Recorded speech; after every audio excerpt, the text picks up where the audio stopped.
everyone! Kamusta kayong lahat? Another day, another vlog na naman tayo.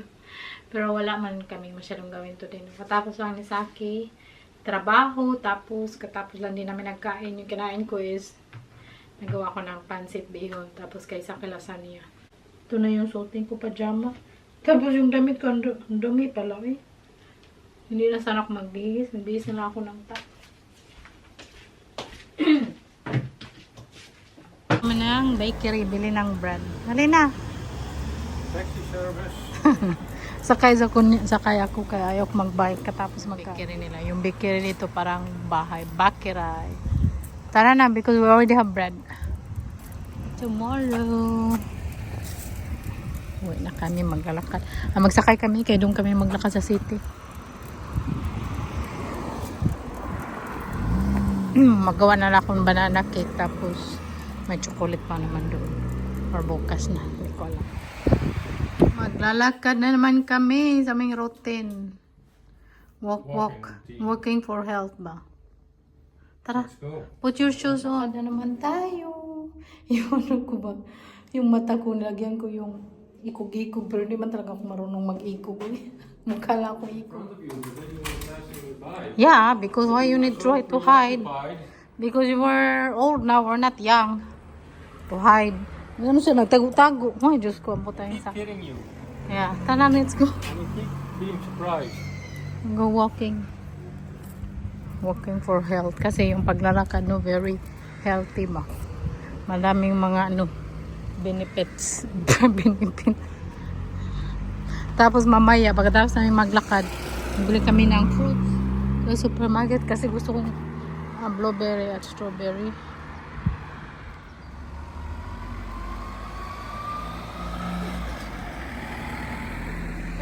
Medyo na ako maglakad buha. Sakto daw eh. Yuhan lang ba para maglakad para may vlog. So we have vlog and we can upload. You to be the cameraman. Your cameraman already. Tawa ko sa akin. Ito kami naglalakad. Wala na masyadong boat kay paano na autumn. Lamig-lamig na yung weather pag summer. Maraming boat. Maglakad-lakad tayo kay pag malamig na winter na. Hindi na ano. Tamad na yung maglakad. Lakad-lakad dong. Lakad dong. Dito na kami sa city.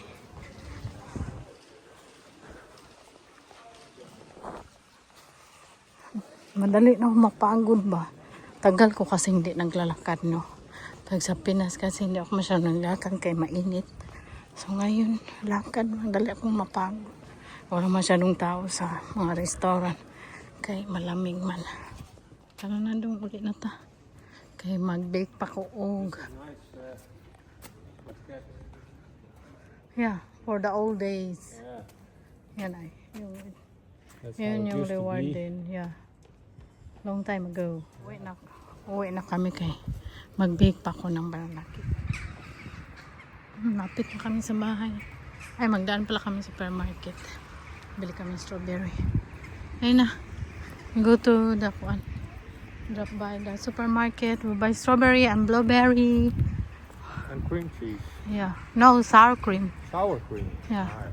Look at the pussy. Pussy. Pussy cat the cat. Ang itim naman yan, eh. Mas gusto ko yung ano cat kaysa aso. I like a cat than the dog. Yeah, but some people think that the black cat it gives you bad luck, Oh, that's Momo. like an omen for bad luck. Oh, that's scary. Maybe you can climb there, oh. Tingnan nyo yung ano, oh. Red ba yung araw. Bili kami ng fruits dito. Yung apple dito, tingnan yung apple, very kamura. So, hindi ako magbili ng apple. Ilsar 130 as close or per kilo 50. Ang broccoli na, o diba? Kubra kamura ang broccoli sa Pinas. Hindi hapit makain, mahal. Hindi ako dito. Okay.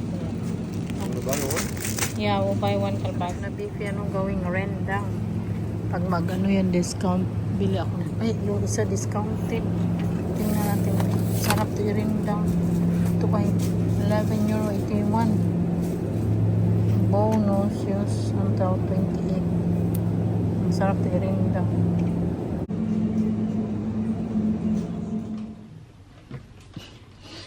So, tapos na kami naglakad. Naglakad kami 1.5 hour. O, diba? Pagod. Bili kami ng ito siya. Mix na lettuce, rucola. Basta, iba-iba. Ibang klase. Ginaminom kami ni Zaki. Wine. Red wine. Tapos avocado. And ito siya. Fish. Frozen fish. Tapos sour cream. And kalabasa. Kasi magawa ko ng banana cake. Para madali ni Zaki sa trabaho niya. At ma-share niya sa katrabaho niya. Yung avocado. Yung dalawang avocado is €2.60. Mahal yung avocado dito. Minsan may ano. Kuan mura. Most of the time mahal. Nagbili ako ng kalbasa. Kaya next time magano ako gulay tayo yung kalbasa.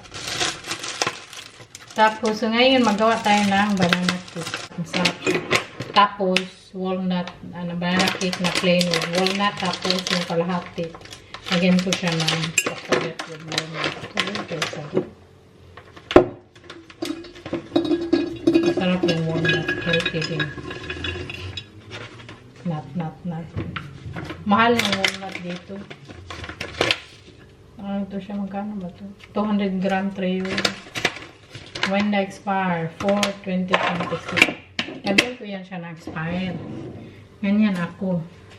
Kuha ako ng maliit na tape dito. Check. Papiltan lang. Ay, may ballpen ako dito. Para malaman mo kailan mag-expire. 2026.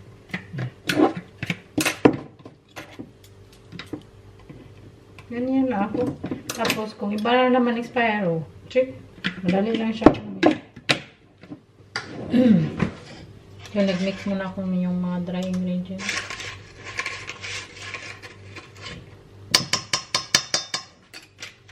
Okay, powder.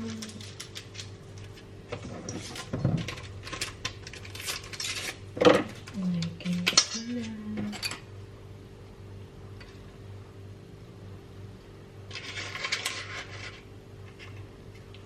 Kung gusto nyong gawin yung banana cake ko, nasa mga vlog na natin yan. Hanapin nyo. How to make banana cake by Lovemere Vlog. Diyos ko, ang sarap talaga. Kung plain yung gawin nyo, huwag nyo nang lagyan yung chocolate. Yun lang din. Last time nagawa ako with chocolate or nagawa ako with plain. Kasi ito, 3 ripe banana, tapos minix ko na yung dry ingredient, tapos sugar, sour cream, kung wala yung sour cream, yogurt, substitute. I-smash muna natin ito. Yan. Dili kayo very hinog yung banana, so okay lang.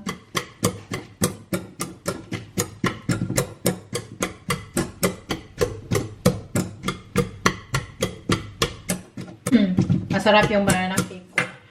Gusto kong magawa kaya pag gutom bitaw ako tapos ayaw ko pang magkain.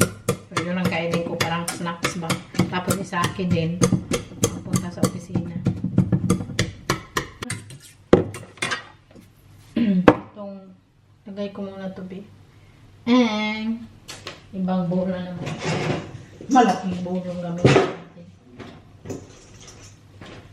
Buti na lang, dami kong bowl. Ilagay ko yung sugar. Ano ito siya? 1 cup na sugar, 1/2 brown and 1/2 white sugar. Dapat, isa lang ang egg kung malaki yung egg mo. Kung maliit, dalawahin mo na.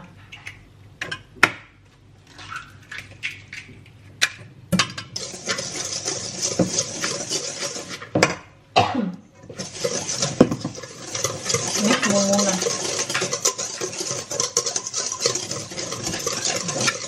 Pwede man i-mix lahat, no? Pwede din. Ganito ko lang. Parang may nasagol man na. Ayan. Lagay natin yung melted butter. Kaya natulog na siya.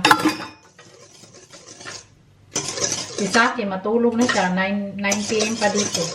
Kaya ano man. Mag-ano man yun. Magtrabaho. Sour cream. Busin na natin. Kaya 1/4 lang. Ito lang naman yun.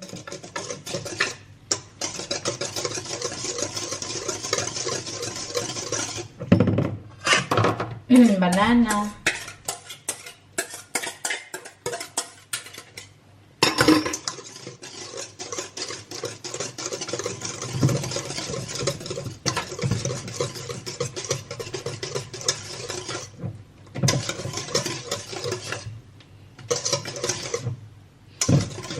Dry ingredients.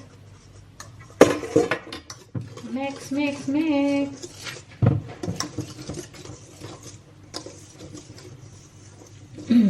No, dali lang. Tapos i-bake. Nandoon yung instruction din pag mag-bake.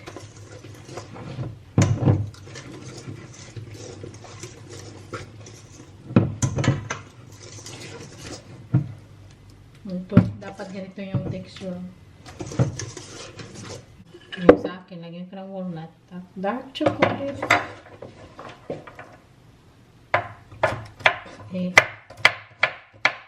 Cut natin yung walnut para may kunting bite ba.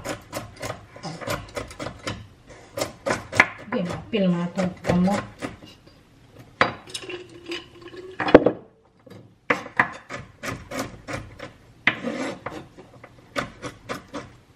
Baking pan, tapos nilagyan ko siya ng baking paper para hindi na ako ng yung kalahati. So tapos yung lagyan natin ng walnut sa ibabaw.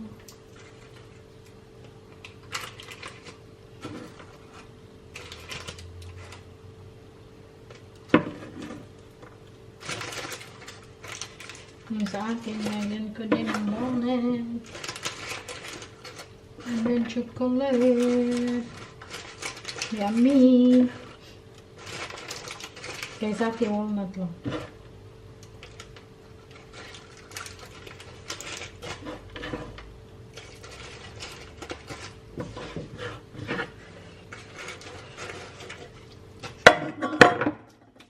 So, i-bake na natin. Magawa pa ako ng bread ni Saki para dali niya sa kusina niya. Dark bread ako nito, brown daw. Para bukas niya. Tapos lagyan ko siya ng butter, yung pang ano sa bread para hindi siya mag-dry ba. Both side. Ay, hindi lang yung ano lang ba yung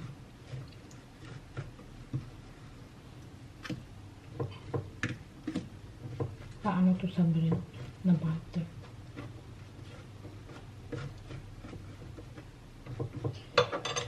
And then I'm gonna use my homemade pesto. Pesto to siya, homemade, na may tomato na grill ko din yung tomato. Very masarap. Sarap na sarap sa akin ito. Kunti na lang. Next time maggawa naman tayo. Halita ko sa inyo. So.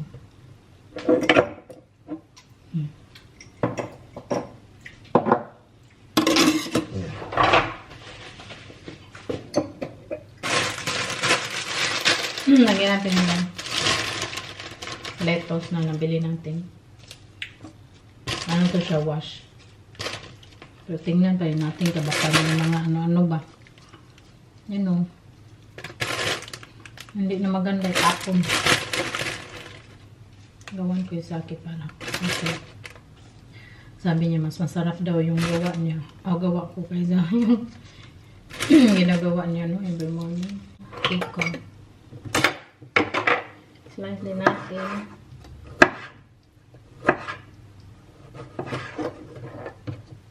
para may taste na yung ano bitaw, yung lettuce. Kasi yung pickles, yung bit sour eh. Then, let us ham. I think I'm gonna put 2 ham. Para talaga sarap.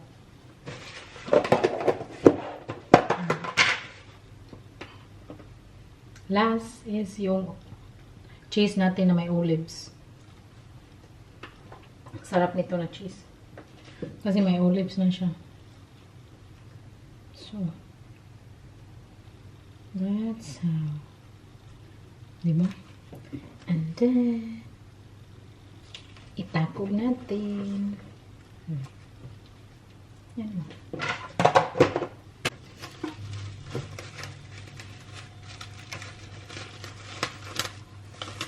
That, yung bread natin gawin kay akin. Yan lang, very madali siyang kainin. Ganyan. So, ganyan natin sa Tupperware. Tapos, yung banana cake din pag maluto na yun. Look at how pretty it is. So, diba? Hayaan nyo na yung magunting dyan. Kaya ginamit natin yan. Diba? Ang sarap. Super yummy. Ito na yung may chocolate with walnut. Tapos, ito yung plain lang with walnut. Diba? Kaya sarap tingnan. Tinry ko, sobrang sarap. So, mag-slice ako dito para lalamig agad. Tapos, lagay ko sa baon ni Saki yung plain. Ayan lang. Kaya gawin nyo talaga kasi sobrang sarap.